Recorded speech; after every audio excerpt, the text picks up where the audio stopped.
이 단원에서는 근대의 계약에 관해 논의하고자 한다. 근대성은 일종의 계약이며 거의 대부분의 사람은 계약의 통제를 받는다. 근대라는 계약은 얼핏 보면 매우 복잡해 보이지만 사실 매우 간단한 계약이다.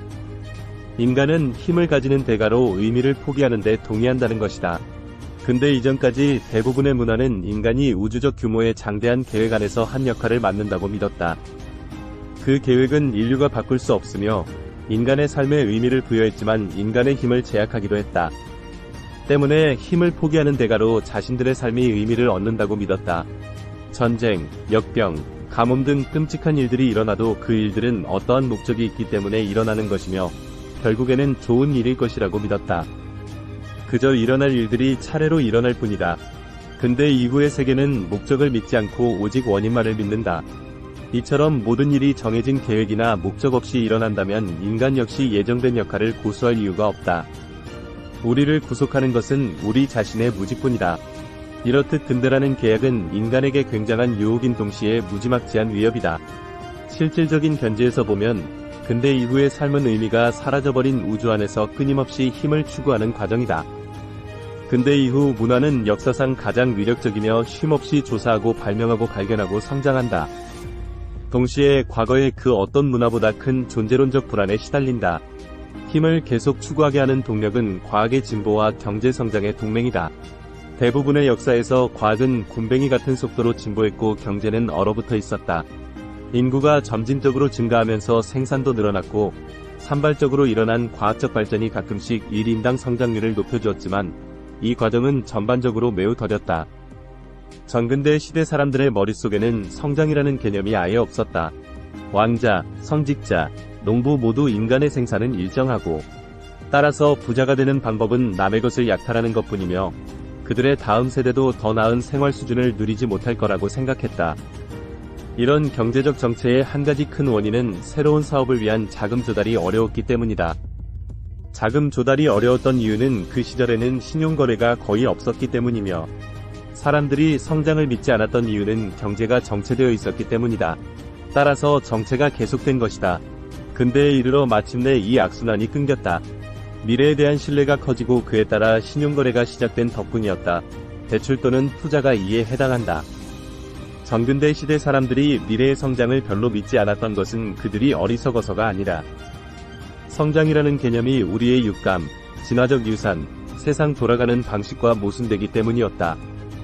대부분의 자연 시스템은 평형 상태로 존재하고 대부분의 생존 투쟁은 한쪽이 성공하면 다른 쪽이 손해보는 제로섬 게임이다.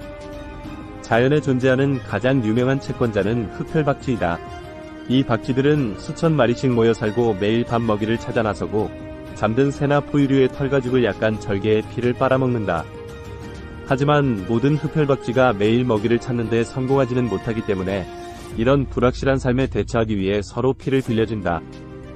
누가 피를 빌려주었는지 기억했다가 훗날 채권자 박쥐가 배고픈 상태로 돌아오면 피를 주어 빚을 갚는다.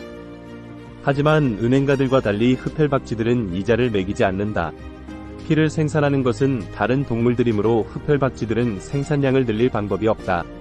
피 시장이 오르락내리락 변동해도 내년에 피 시장이 얼마나 성장할 거라고 추정할 수 없다.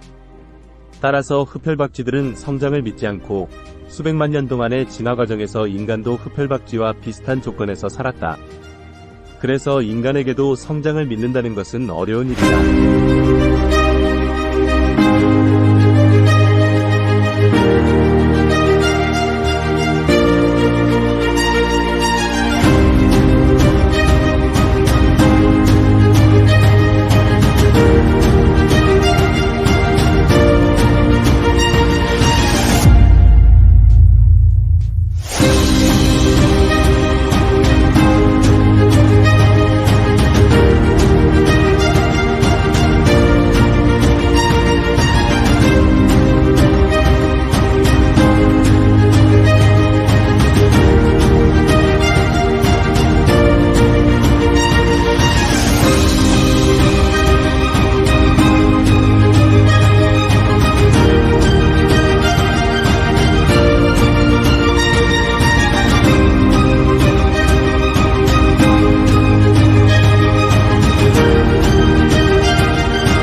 자원 희소성 문제를 극복할 절호의 기회를 맞았다.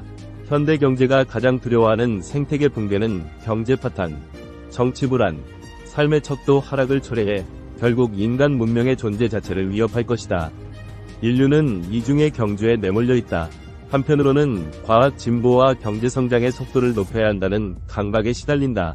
다른 한편으로 우리는 생태적 아마겟돈보다 적어도 한 걸음은 앞서 있어야 한다.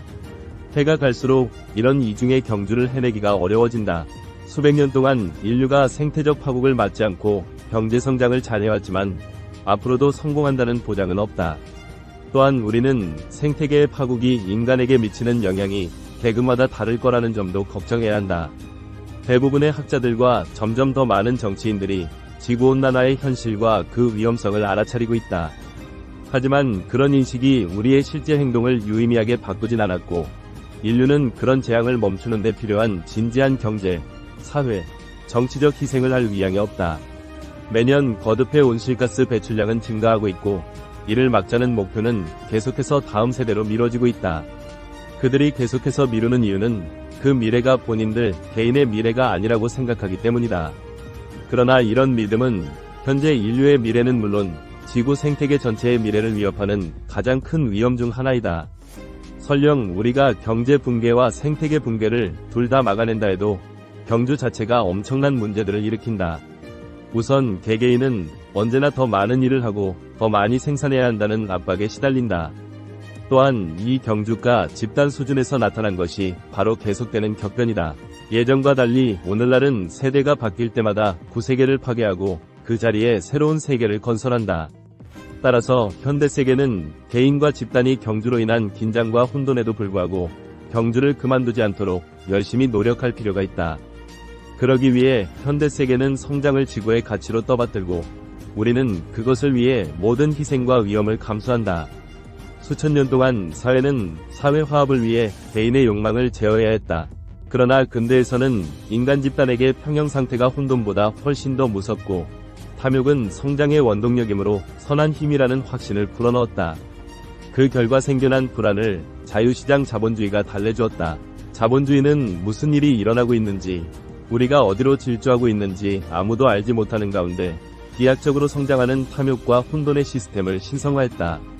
비록 지금 우리가 스트레스와 혼돈으로 가득한 세계에 살고 있다고 해도 장기적 안목에서 보면 자본주의는 성공했을 뿐 아니라 기아, 역병, 전쟁을 극복했다.